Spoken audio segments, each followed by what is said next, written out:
Hello বন্ধুরা, সামনেই হোলি উৎসব 14ই মার্চ এবং তার আগের দিনকে 13ই মার্চ আমাদের এখানে ন্যাড়াপোড়া অনুষ্ঠান হয়ে থাকে। এটাকে অনেকে হোলিকা দহন বলে থাকে।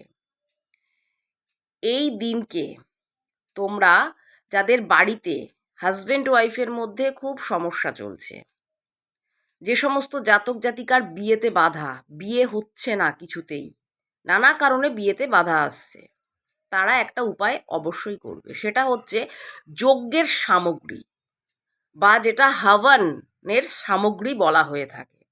সেই জিনিসগুলো তোমরা নিয়ে যাবে, তোমাদের বাড়িতে আনবে প্রথমে, তারপরে বাড়ির থেকে তোমরা নিয়ে যাবে ন্যাড়াপোড়া যেখানে হচ্ছে বা হোলিকা দহন যেখানে হচ্ছে, সেই জিনিসগুলো নিয়ে গিয়ে সেই ন্যাড়াপোড়ায় বা দহনের মধ্যে তোমরা দিয়ে দেবে।